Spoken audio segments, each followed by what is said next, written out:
ചെകുത്താനും കടലിനും നടുക്ക് എന്ന് പറയുന്നത് പോലെ ഇറാനും കടലിനും നടുക്കാണിപ്പോൾ അമേരിക്കൻ പ്രസിഡന്റ് ഡൊണാൾഡ് ട്രംപ്. തുടങ്ങിവച്ച യുദ്ധം നിർത്താനാവുന്നില്ല, എന്നാൽ അത് തുടരാനും പറ്റുന്നില്ല. എത്രയൊക്കെ ഭീഷണി മുഴക്കിയിട്ടും ഇറാൻ ഹോർമുസ് കടലിടുക്ക് തുറക്കുന്നുമില്ല.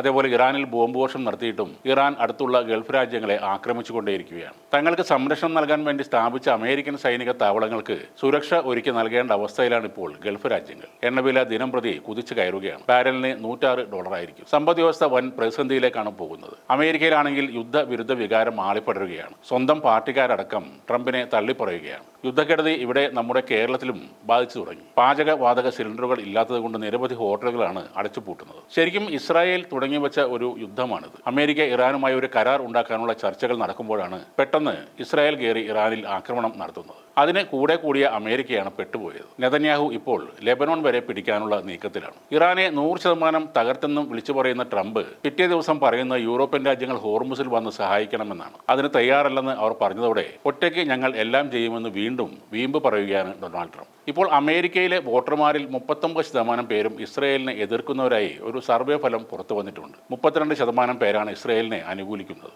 NBC ന്യൂസ് നടത്തിയ സർവേയിലാണ് അമേരിക്കക്കാർക്കിടയിൽ ഉയർന്നുവരുന്ന ഇസ്രായേൽ വിരുദ്ധത വ്യക്തമായത്. 2023 ഒക്ടോബറിലെ ഹമാസ് ആക്രമണത്തിന് പിന്നാലെ നടത്തിയ മറ്റൊരു സർവേയിൽ 47% അമേരിക്കക്കാരും ഇസ്രായേലിനെ അനുകൂലിച്ചിരുന്നു. അതാണ് ഇപ്പോൾ 32% കുറഞ്ഞിരിക്കുന്നത്. ഇപ്പോൾ ഡൊണാൾഡ് ട്രംപിന് മുന്നിൽ 2 വഴികളാണുള്ളത്. ഒന്ന്, ഈ യുദ്ധം തുടരുക, അല്ലെങ്കിൽ ഇപ്പോൾ തന്നെ വിജയം പ്രഖ്യാപിച്ച് പിന്മാറുക. യുദ്ധം തുറന്നാൽ ഇറാൻ സൈനികമായി ദുർബലമാകും. പക്ഷേ ഹോർമുസ് കടലിടുക്കും ഗൾഫ് രാജ്യങ്ങളും പഴയ നിലയിലാവാൻ വർഷങ്ങളെടുത്തേക്കും. ഇറാന്റെ അവസാനത്തെ ആക്രമണം അത്രയ്ക്ക് ശക്തമായിരിക്കും. കൂടുതൽ അമേരിക്കൻ സൈനികർ കൊല്ലപ്പെടുകയും ചെയ്യും. വിജയം പ്രഖ്യാപിച്ച് പിന്മാറുന്നതും അത്രയ്ക്ക് എളുപ്പമുള്ള കാര്യമല്ല. ഭരണകൂടത്തെ മാറ്റും എന്ന് വീമ്പിളക്കിയതും നടന്നില്ല. ഖമനേയ്ക്ക് പകരം അദ്ദേഹത്തിന്റെ മകൻ തന്നെ അധികാരത്തിൽ വന്നത് ട്രംപിന് തിരിച്ചടിയായി മാറുകയും ചെയ്തു. ഇറാന്റെ ഡ്രോണും മിസൈലുകളും ഉപയോഗിച്ച് യുദ്ധം ചെയ്യാനുള്ള കഴിവിനെ ചെറുതായി കണ്ടതാണ് അമേരിക്കയ്ക്ക് പറ്റിയ വലിയ അബദ്ധം. ഹിസ്ബുള്ളയും ഹൂത്തികളും ഹമാസുമൊക്കെ ജീവൻ കളഞ്ഞും ഇറാന്റെ കൂടെ നിൽക്കുന്നവരാണ്. അതേപോലെ മറ്റുള്ള ഗൾഫ് രാജ്യങ്ങളെ സേനയെ പോലെ അല്ല ഇറാന്റേത്. രാജ്യസ്നേഹമുള്ള അവരുടെ പോരാട്ടം അങ്ങേയറ്റം വരെ നീണ്ടു നിൽക്കും. യുദ്ധം നിർത്തി പോകുക എന്നത് മാത്രമാണ് ഇപ്പോൾ